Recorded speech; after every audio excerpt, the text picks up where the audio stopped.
रताळ्याचं शिकरण बनवलं आहे। हे शिकरण तुम्ही कोणत्या पण उपासाला खाऊ शकता आणि एकदम हे शिकरण खाल्ल्यानंतर ना तुमचं पोट एकदम गच्च राहतं। तुम्हाला काही खायची गरज नाही, दिवसभर तुम्हाला भूकही लागणार नाही। आणि हे शिकरण कसं करायचं याची तुम्हाला आज मी रेसिपी दाखवते। नमस्कार, मी प्रज्ञा तेली माझ्या चॅनलवर स्वागत करते। आज मी तुम्हाला उपवासाचं शिकरण करून दाखवणार आहे। हे शिकरण खाल्ल्यावर तुमचं पोट एकदम गच्च राहणार, तुम्हाला दिवसभर भूकही लागणार आहे। ते शिकरण कसं करायचं ते तुम्हाला आज मी दाखवणार आहे।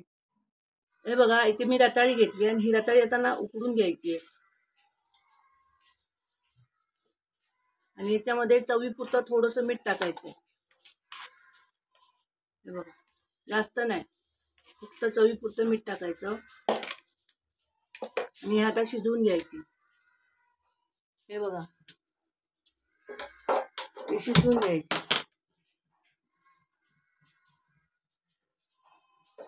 चांगली उकडवायची, एकदम बरबरीत नाही करायची, जसं आपण नेहमी उकडतो ना तशी उकडून घ्यायची।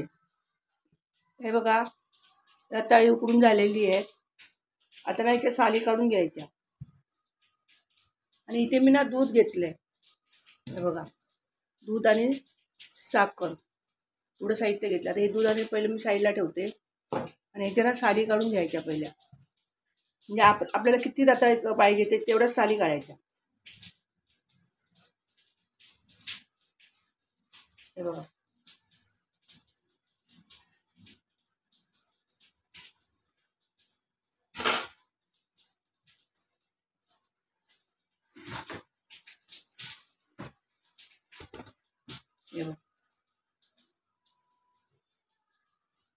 याच्या साली काढून घ्यायच्या।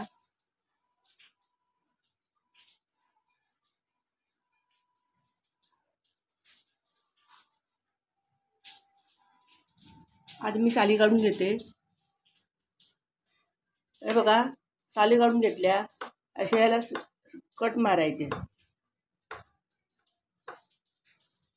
आणि असं थोडं दाबून घ्यायचं, म्हणजे पूर्ण त्याचे पूर्ण पावडर हे नाही करायचं।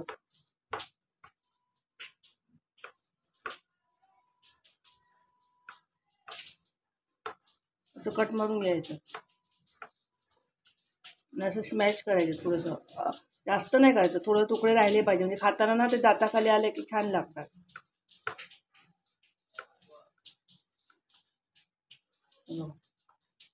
स्मॅश करून घ्यायचं आणि रताळी शिजून पण एकदम गाळ नाही करायची।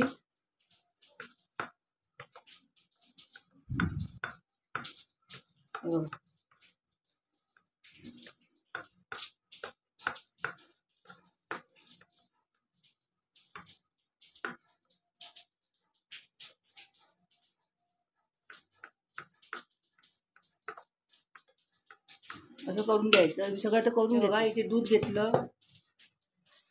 ते दुधामध्ये साखर घातली, साखर तुमच्या आवडीप्रमाणे घालायची आणि हे बघा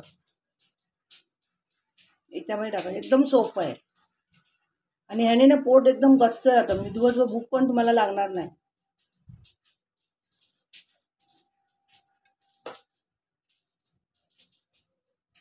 रताळीमध्ये तुमच्या आवडीप्रमाणे घालायची, तुम्हाला कमी जास्त कशी आहे। तर मी याच्यात 4 उकडली, त्यातली 3च घातली।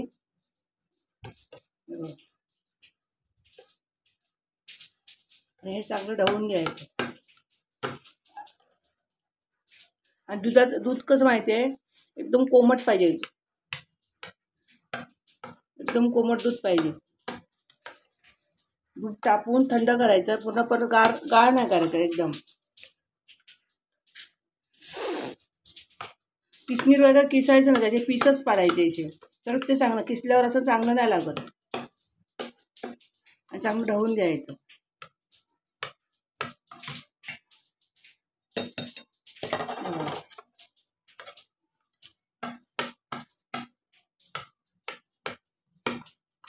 झालं, एकदम सोपं। हे असंच तू पिसते पाहिजे, जास्त बारीक नाही करायचे, ते आता खायला छान लागतात। शिकरण तयार झालं, एकदम साधी सोपी आणि झटपट होणारी ही रेसिपी आहे। तुम्ही असं करून बघा। मी केलेलं रताळ्याचं शिकरण तुम्हाला कसं वाटलं मला कमेंट करून सांगा। माझ्या व्हिडिओला लाईक करा, शेअर करा, सबस्क्राईब करा आणि बेल आयकॉन क्लिक करा. अशाच योग्य रेसिपी तुमच्यासमोर मी घेऊन जाईन आणि प्लीज मला सपोर्ट करा. चला तर भेटू आपण पुढच्या व्हिडिओमध्ये नवीन रेसिपी घेऊन.